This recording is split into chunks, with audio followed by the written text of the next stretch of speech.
Hi everybody and welcome to this documentary on Timeline. My name's Dan Snow and I want to tell you about History Hit TV. It's like the Netflix for history. Hundreds of exclusive documentaries and interviews with the world's best historians. We've got an exclusive offer available to fans of Timeline. If you go to History Hit TV, you can either follow the information below this video or just Google History Hit TV and use the code TIMELINE. You get a special introductory offer.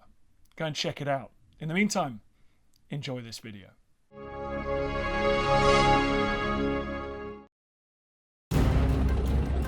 May 1940. Thousands of German tanks strike deep into Belgium, Holland, and France, and a new era in armored warfare begins. This is Blitzkrieg. Move fast, hit hard, move fast again. The Allies, stunned by the speed of the attack, send thousands of their own tanks to meet the advancing panzers.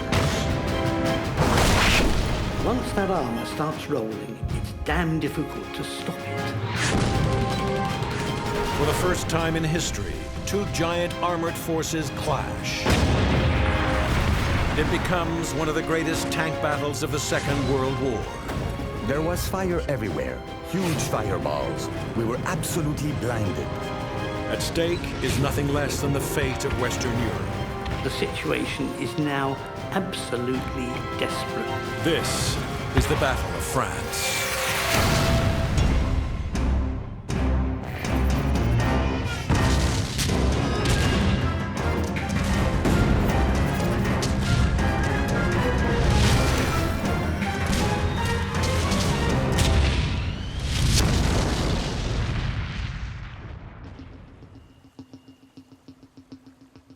Sedan, France, on the Meuse River near the Belgian border. This pleasant rural countryside is dotted with crumbling concrete bunkers. Stark reminders of Europe's dark past, a time when the entire world teetered on the brink of disaster.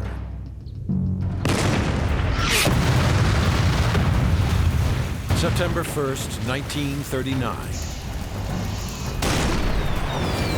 A German army, 1.5 million men strong, streams across the border into Poland, and the Second World War begins.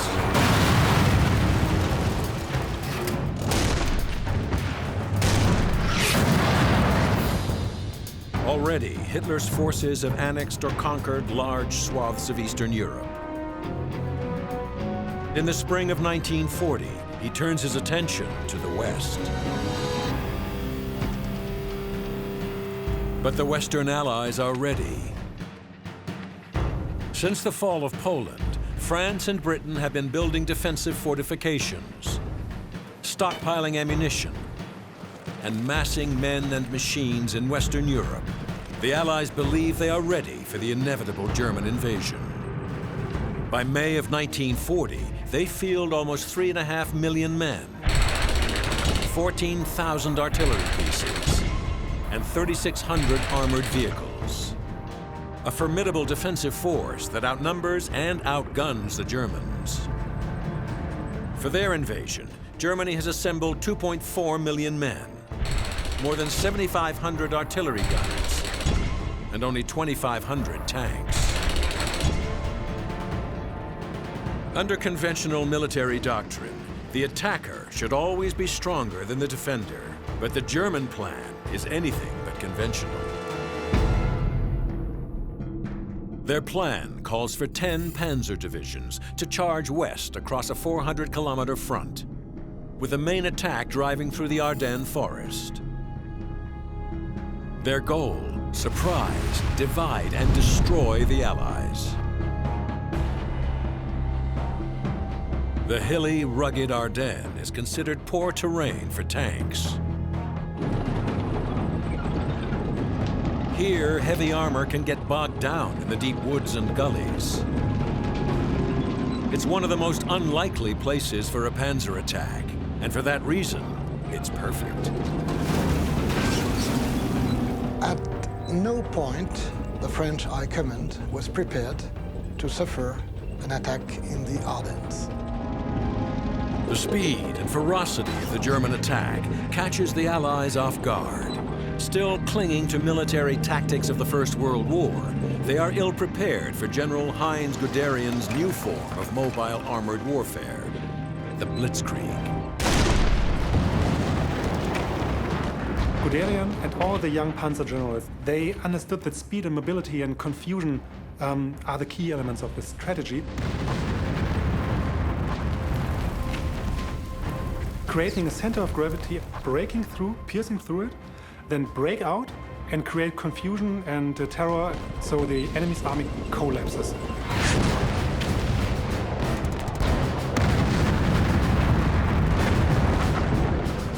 More than 1,700 panzers cross the Ardennes with shocking speed. They cover 100 kilometers of difficult terrain in less than 3 days. And by May 13th, are only 300 kilometers from the English Channel. Reeling from the German attack, the Allies send all available forces east to intercept the Germans near the Meuse River.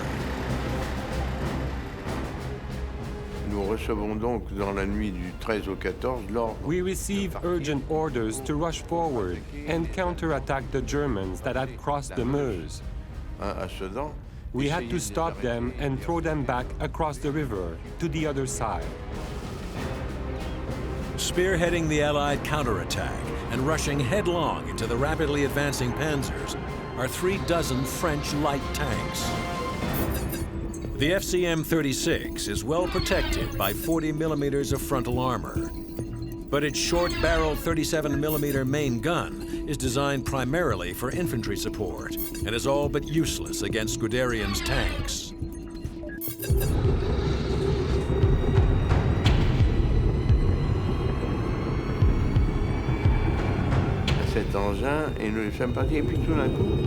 All of a sudden, we saw clouds of dust. We were surprised that it was German armor. It wasn't just 2 or 3. It was more like dozens of panzers, and they were armed with cannons, with long barrels.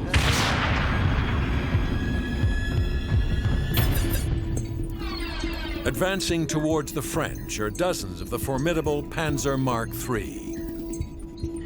It is armed with a long-barreled 37mm cannon, giving the Mark III much more killing power than the French tanks. We take the shell, we put it in the cannon, we aim, and we fire.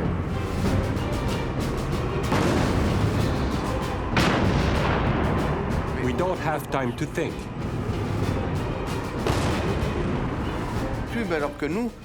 But we couldn't pierce their armor.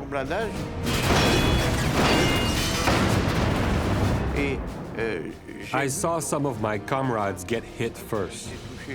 They were dead without being able to do anything.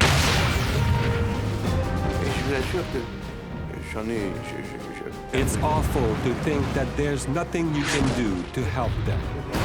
But they just couldn't defend themselves against the larger and more powerful German cannons.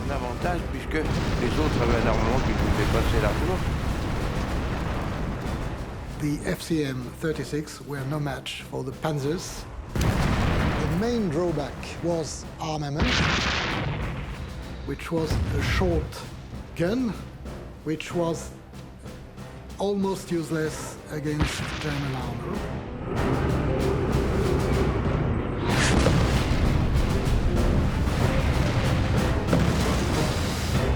Ne pouvait percer aucun blindage. Our short cannon could not pierce their armor. All we could do is try to blind the drivers of the panzers in front of us. It wasn't easy to aim. We were raising the cannon up and down with our shoulder to pick the area we wanted to hit. But we somehow managed.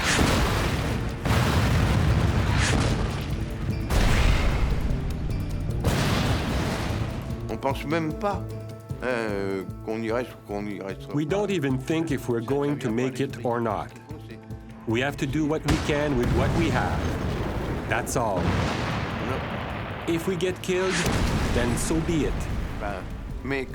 When shells hit our armor, the steel turns bright red. Inside the tank, shards of metal would fly out, pieces that were red hot and piercing. Des éclats, et quand on voit le char d'un copain qui brûle avec... When we see a tank burning with shell holes and the crew inside, it hurts. We feel it and we try to avenge them.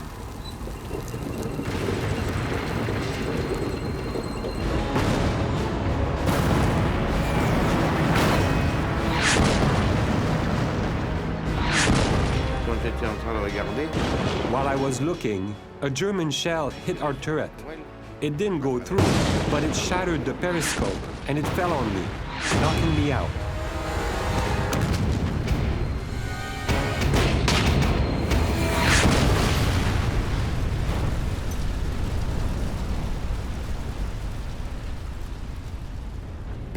Mon char est mort. My tank was the last to be knocked out. Des 10 chars que nous étions... Of the 39 tanks that set out that morning at 11:30, only 10 remained. But we stopped the Germans. That was our goal. Despite their losses, the French tanks slow the German advance, forcing Guderian to change his plans. He decides to bypass the French defenders to the south and continue his lightning attack west. But as the German Blitzkrieg cuts a narrow swath westward, its flank becomes increasingly extended and poorly defended. The French realize that this is just the break they need and send 2 battalions of their heaviest tanks straight into the vulnerable German flank.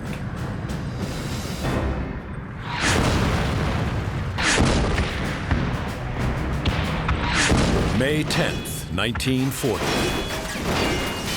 Determined to dominate Western Europe, Hitler launches a massive blitzkrieg into Holland, Belgium, and France.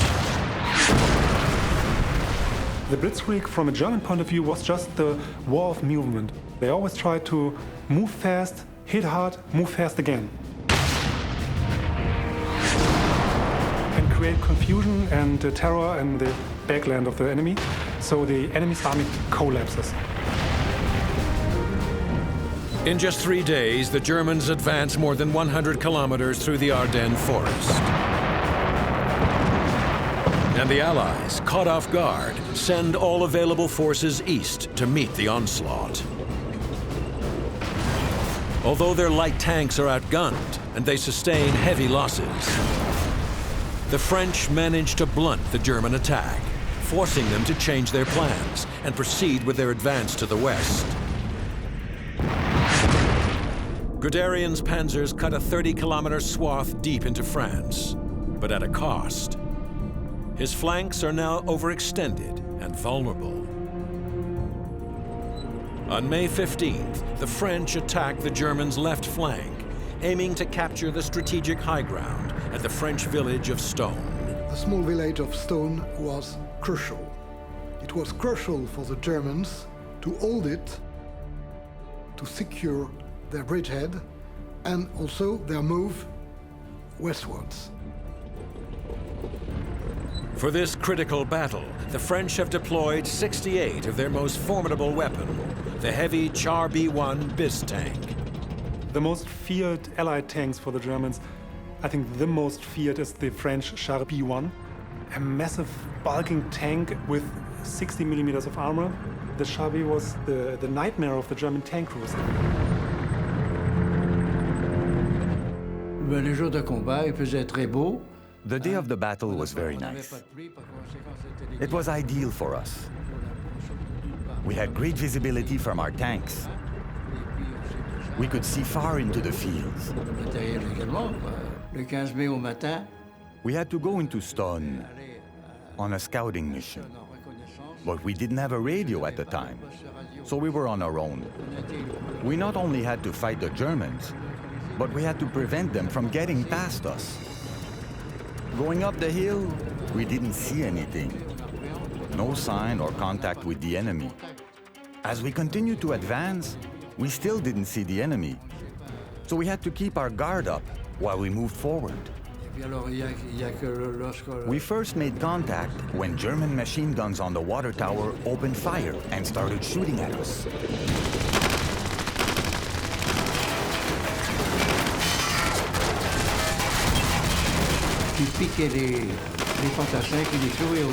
The Germans put a machine gun on the water tower. They were shooting at us and pinning down our soldiers. We had to fire our 75mm at the water tower.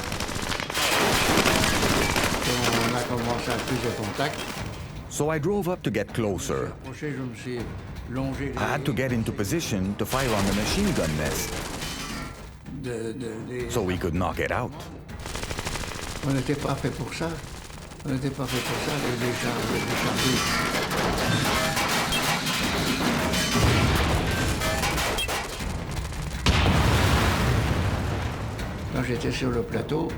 We just had to eliminate them and move on. I kept driving the tank. We had to advance and keep engaging the enemy. So I was shooting the 75mm cannon. We had to take that position and keep that hill. As the big French tanks reach Stonne, they come under heavy fire from well-hidden German anti-tank guns. Inside the Char B, we were very confident that our strong armor would keep us safe from danger or injury.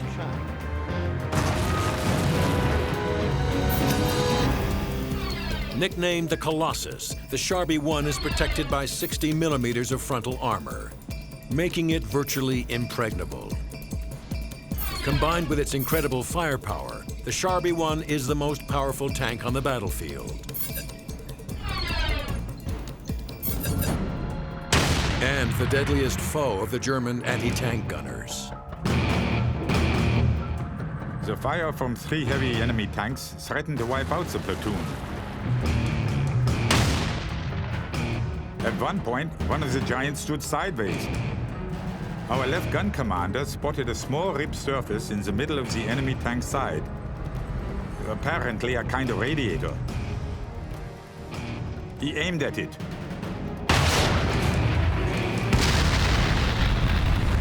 A jet of flame shot out of the tank. Now the 2 field guns fired only at those little squares in the side of the 32-ton enemy tanks.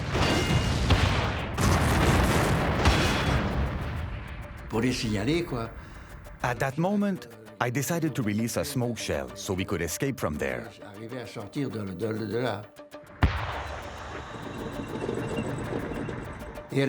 Coming out of the smoke, there was an anti-tank gun right in front of us. He was getting ready to fire at me, but he didn't have time. I was too close and I couldn't fire. There was only one thing to do. I had to drive my tank over it. The crew of the anti-tank gun were raising their hands. I couldn't fire at them, so the tank commander took care of them.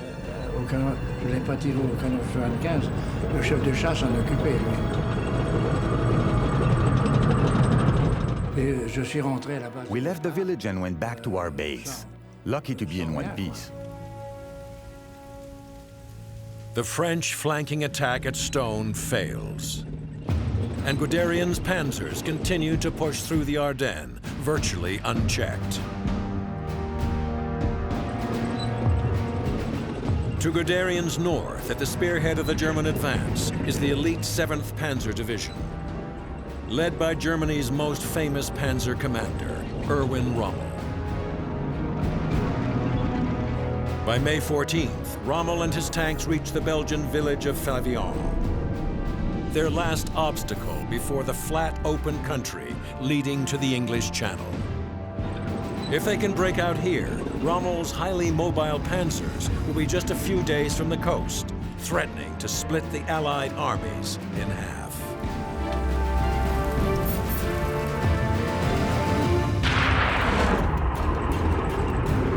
May 15th, 1940.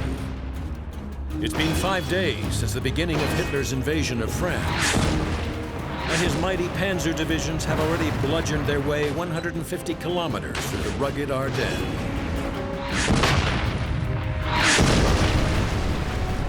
Repeated attempts by French armor have failed to stop the German Blitzkrieg, and they're now 250 kilometers short of their objectives along the English Channel. Leading the way is Erwin Rommel's mighty 7th Panzer Division, who are on the verge of breaking out of the Ardennes and into the panzer-friendly Belgian flatlands. In desperation, the French rush 170 tanks of their powerful 1st Armored Division north to head Rommel off near the Belgian village of Flavion. But the French advance is slowed by tens of thousands of refugees who choke the roads and block their path. We had to cross a crowd of refugees. It took us 5 hours to cover just 5 kilometers. The fields were filled with a crowd that was completely lost and insane.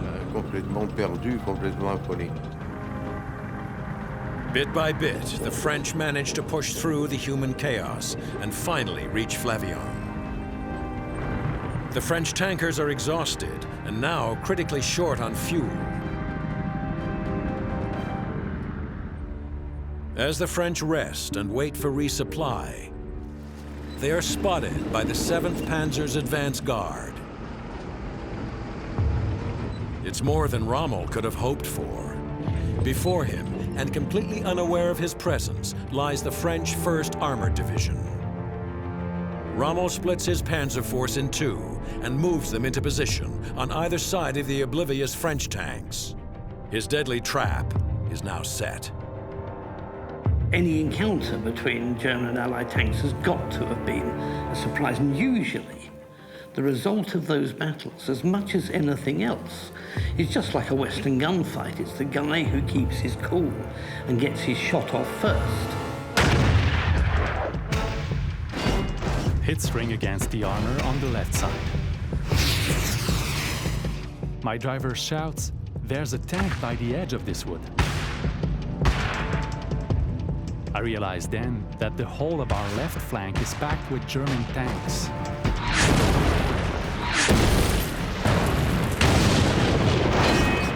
What the Germans did was to build circles around them, move around them and shoot on them from every side. The German tanks tried to act like wolf packs. They tried to get around isolated Chars, which was quite easy because the Allied tanks were scattered along the battlefield, so they picked one out, already using the radio to say, let's pick this one, the on the right half, first tanks. So all the tanks were concentrating on this one lonely Chars B1.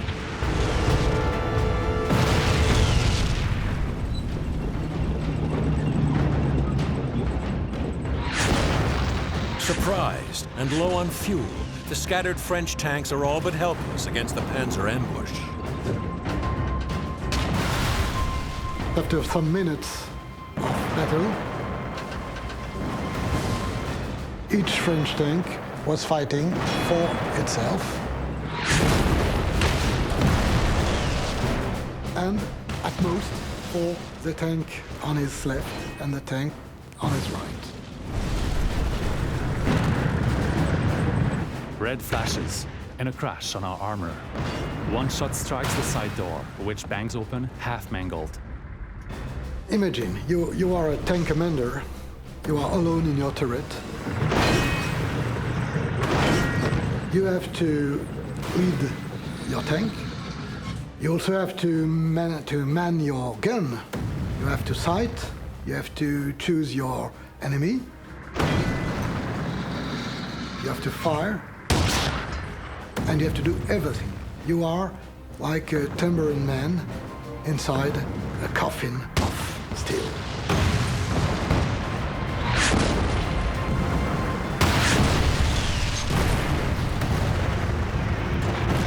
In the French tank, the man in the turret was just seeing through this slit, this view hole, and he was seeing just rotating tanks around him. And he couldn't revolve the turret just to keep track with one, not to speak of 5 or 6 or 7. One hits into our radiator, another shell strikes our 75mm gun, jamming it. The noise is deafening as we're hit from all sides, but we keep firing with the 47mm cannon. When you confuse the enemy tank crew enough, and if you shoot enough, sometimes you will hit the tracks, you will hit something vulnerable, or they simply will give up under the pressure. My right track is rattling furiously, and my 47mm gun has been worked so hard that the bolt could not be closed, so we withdraw slowly. The German tanks would find a weak spot, would take them out somehow, and then concentrate on the next. Like animals jumping from one point to the other, like really the predatory animals on the next victim.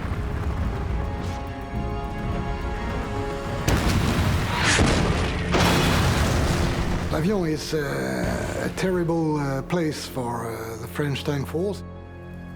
The division was completely smashed up. It was unable of any other action.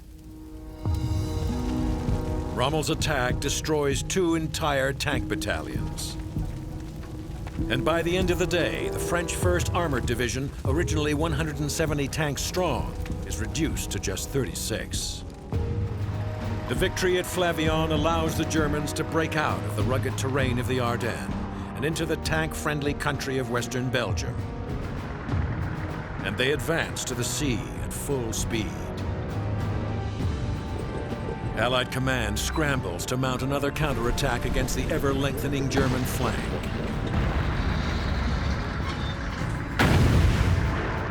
And now the stakes are even higher. If the Blitzkrieg can't be stopped, all of Western Europe will be lost.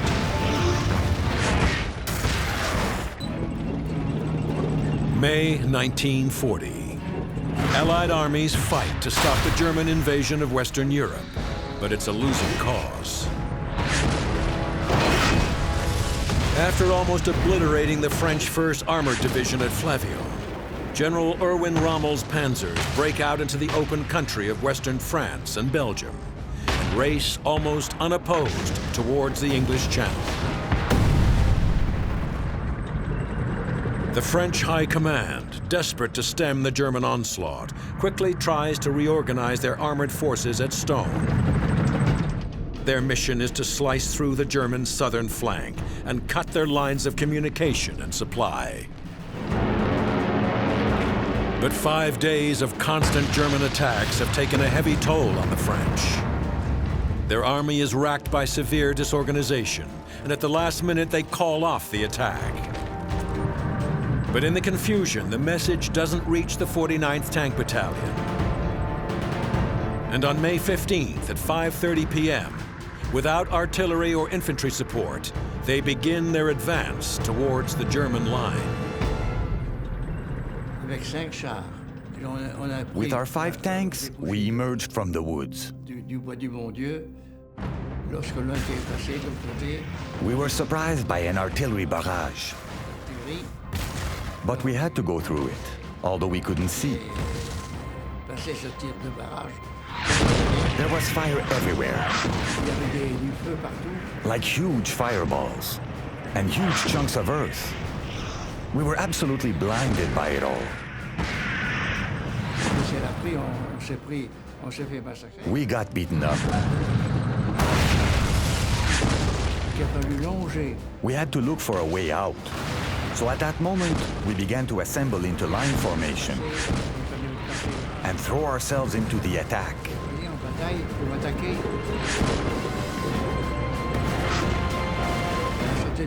Having just made it through the barrage, we immediately came under fire by anti-tank guns.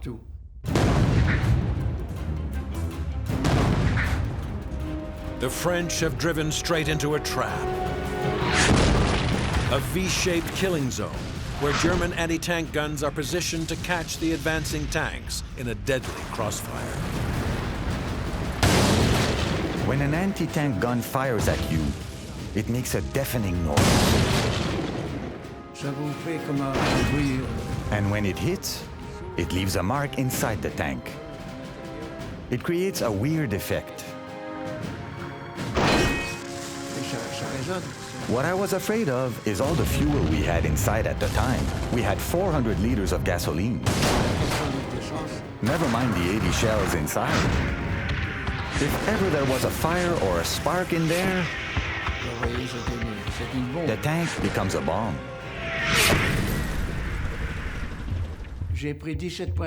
I got hit 17 times from the anti-tank guns.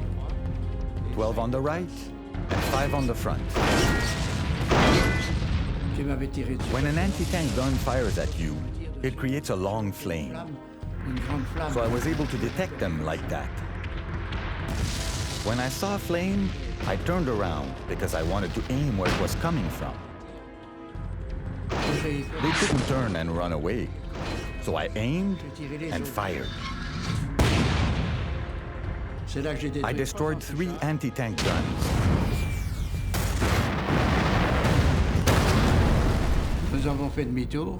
We turned and saw the captain of our company 10 meters in front of us.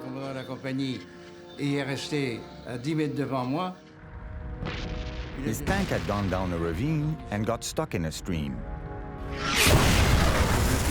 The driver was killed by a shell that went through his hatch.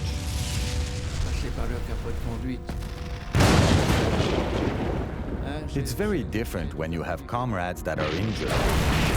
It changes everything. So we tried to save as many as we could.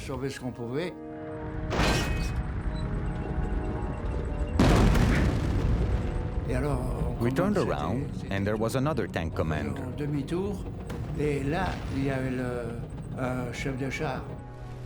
He gave us a sign that his driver was severely injured. We drove closer and brought them into our tank. We wound up with 9 people in the tank, being stuck like sardines. At that moment, I couldn't fight anymore. With the recoil of the gun, I couldn't fire.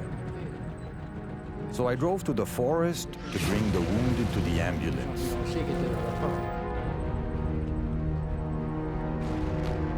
The French attack fails, and the German Blitzkrieg continues rolling west towards the sea. The formidable panzer columns now seem unstoppable. The Germans, they were always up there, they were always pushing, they were always scaring people, and you never quite knew how and where to react to that. Once that armour starts rolling, it's damn difficult to stop it. On May 20th, 10 days after the invasion began, the vanguard of Guderian's panzers reaches the English Channel at Abbeville, France, and cuts the Allied forces in half. The situation for the Allies is dire. They must relink their armies before the Germans can bring up reinforcements. And they prepare for one last do-or-die attack. It will be the decisive tank-on-tank clash in the Battle of France. May 20th, 1940. The German Blitzkrieg into Western Europe enters its 10th bloody day.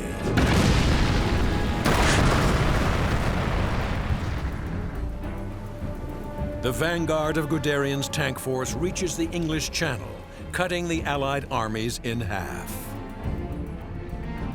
But the Germans' speedy advance has left them a thin and weakly defended panzer corridor. And hoping to exploit this, the Allies mount one last assault, aimed at smashing through the German flanks.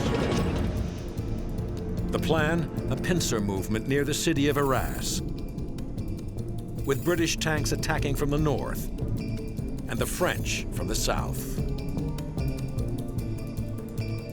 But the plan falls apart when the French army, fatally weakened by 10 days of continuous fighting, fails to reach Arras in time for the attack. Without the French, the Allied tank force is reduced by almost half, leaving them with only 2,000 men, 48 field guns, and 88 tanks. It is a small force, easily outmatched by the tanks of Rommel's 7th Panzer Division.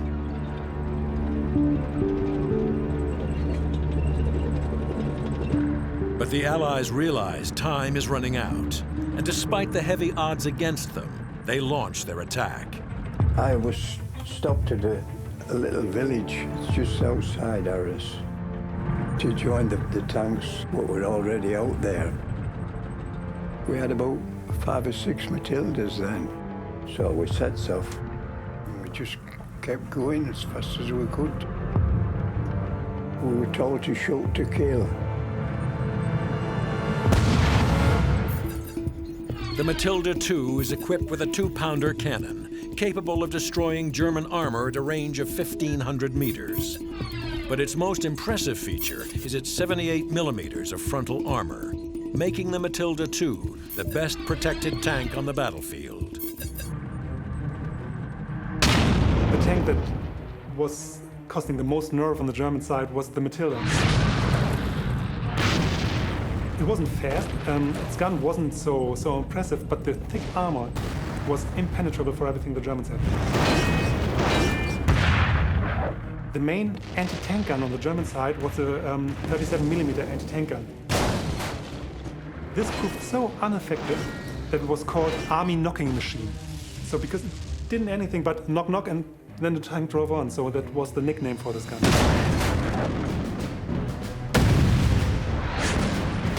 With no way to stop them, the Matildas overrun German positions, sending panic through the lines. With his forces wavering and in retreat, Rommel rushes to Arras to take personal command. We arrived at WWII. The enemy tank fire had created chaos and confusion among our troops. We drove off to a hill west of the village, where we found a light anti-aircraft troop and several anti-tank guns located in a small wood. At the same time, several enemy tanks were advancing down the road. It was an extremely tight spot.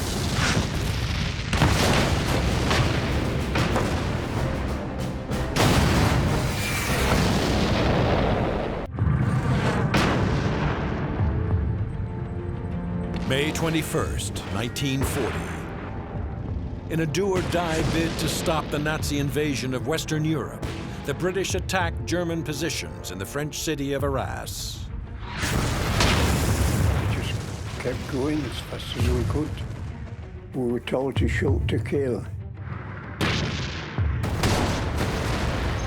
British Matilda II heavy tanks lead the attack and easily eliminate the lighter German armor.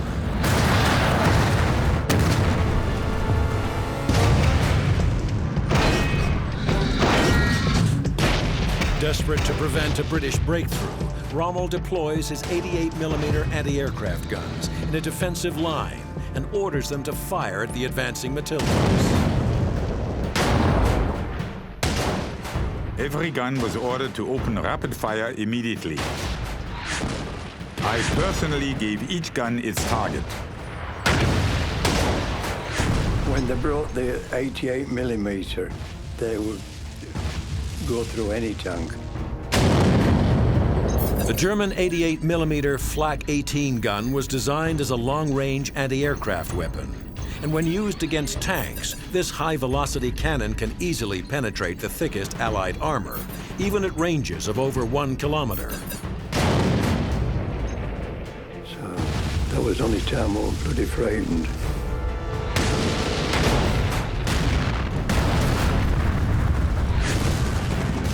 With the enemy tanks so perilously close, only rapid fire from every gun could save the situation. We ran from gun to gun. The objections of the gun commanders, that their range was still too great to engage the tanks effectively, were overruled.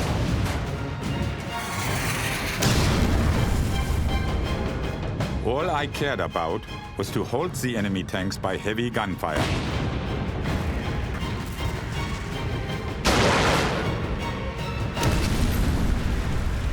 Well, we could see the German tanks on the horizon, and as soon as they saw us, they started firing at us, you see.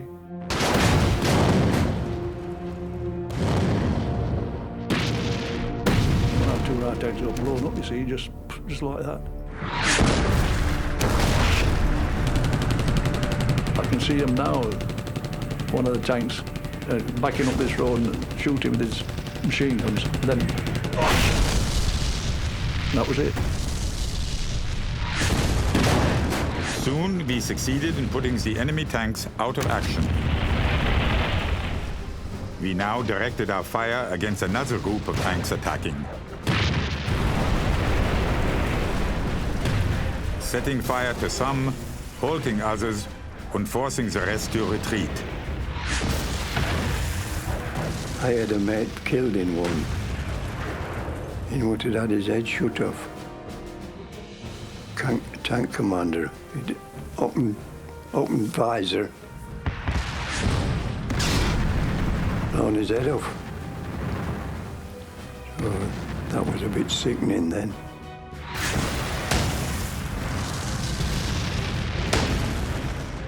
Although we were under very heavy fire from the tanks during this action, the gun crews worked magnificently.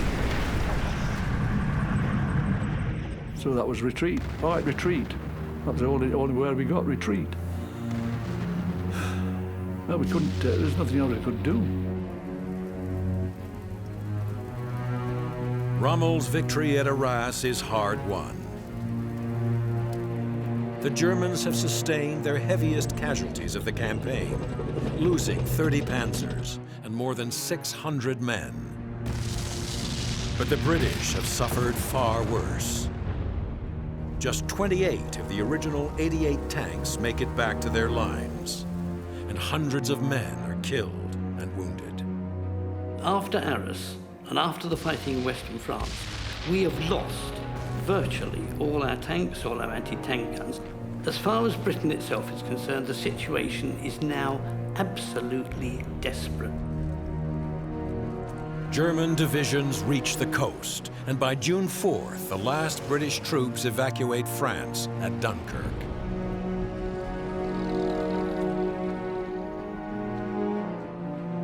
Three weeks later, France surrenders. The quick and decisive German victory is a testament to the power of Blitzkrieg. And most crucial to their success are their mighty panzer formations.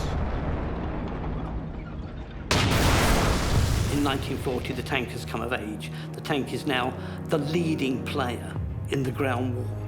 It's what brings France to her knees and kicks Britain out of France so quickly.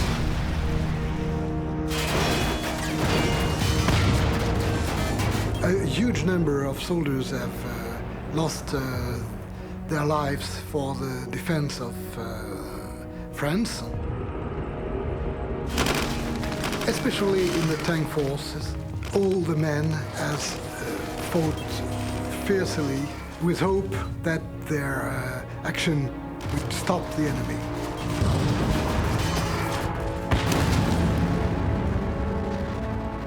Nous avons perdu la bataille de France. C'est très simple. We lost the Battle of France. We were simply overwhelmed by the enemy's equipment. We had nothing to go against this mass. Perdre la guerre. Losing war is one thing. Losing hope is another. The fall of France is considered one of the greatest military victories of all time. With it, Hitler achieves what most thought impossible: total Nazi domination of Europe.